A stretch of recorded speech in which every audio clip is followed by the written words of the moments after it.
Hey, no cap, that was low key kind of cringy, but um, this video, uh, I mean, y'all niggas already read the title, so I mean, let's get straight into it. But I have a feeling that this video is gonna be a little crazy. No cap, bruh. Suzanne Eaton was a 59-year-old American scientist who was working as a professor of molecular biology in Dresden, Germany. A big part of her job at this institute was to travel around the world and hold conferences on the latest developments in her field.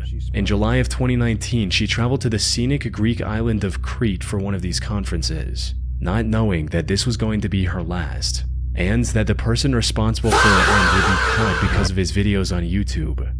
The incident happened on July 2nd, when, after a conference, Suzanne spent time with her peers and played the public piano in the venue's lobby before saying her goodbyes and heading out to her hotel in the afternoon. Sadly, this was the last time anyone saw Suzanne alive. Her coworkers noticed her absence when she didn't show up for the second conference scheduled for 6 p.m. that evening. It wasn't like her to skip events out of the blue. Something wasn't right. A fact that became increasingly clear when over 24 hours passed without anyone hearing from her. So, on July 3rd, her colleagues called the police to check on her, hoping she was simply sick or something similar. However, when officers arrived at her hotel room, no one answered the door. They acquired a spare key from the hotel management and went inside, only to find the room completely empty and undisturbed. All of Suzanne's belongings were also still in the room. Hey, that room looks nice as fuck, bruh. No cap. The only things missing were her running shoes and a set of exercise clothes. Those who knew her immediately understood what this meant. You see, in addition to her academic prowess and piano expertise, Suzanne was also an athlete at heart. She was a double black belt in Taekwondo. Despite her age, loved going on a run every day. Knowing this helped investigators narrow down what might have happened to her. Put simply, she likely went on a run soon after returning to her hotel on July 2nd, and something went wrong after that.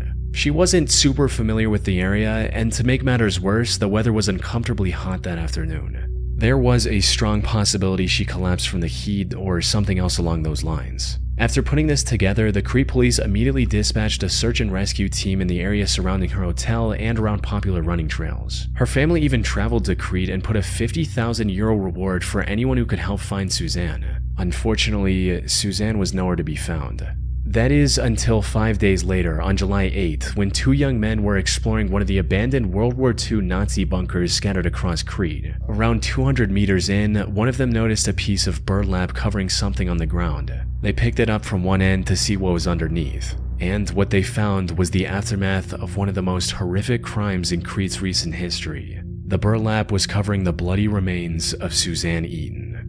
A later autopsy report discovered that Suzanne had several broken ribs, multiple fractures throughout her body, a missing ear, and much more. Whatever happened to her certainly was not an accident. The investigators began searching for clues, and fortunately it didn't take long for them to make their first major breakthrough: a set of car tire tracks leading up to the entrance of the bunker. Analyzing these tracks allowed investigators to find the car responsible for transporting Suzanne's remains to that bunker. It belonged to 27-year-old Yanis Paraskakis, a local sheep farmer. But when questioned, Yanis feigned ignorance and claimed that him driving through What type of last name is that?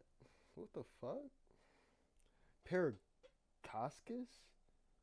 that area on that day was nothing more than a coincidence. He went as far as to say that he didn't even know about the existence of that bunker, a lie that would eventually lead to his arrest. You see, Yanis had a dream to become a successful YouTuber. He started a channel with his own name in 2012 and began posting videos. However, if you go to his channel today, all you'll find are 3 videos of him performing an ancient Chinese martial art and meditation technique called Qigong. That's because a couple days before Suzanne's body was discovered, Yanis deleted every other video on his channel. And once authorities recovered some of these deleted videos, it became clear why. You see, most of these deleted videos involved Yanis exploring abandoned World War II bunkers, including the one where Suzanne's remains were discovered. This contradiction gave the authorities the go-ahead to formally arrest him on July 15. It also allowed them to investigate him further, and the evidence they discovered was overwhelming. As it turned out, the land where this bunker was located was owned by Yanis's family. Investigators also found traces of Suzanne's blood in his car's trunk.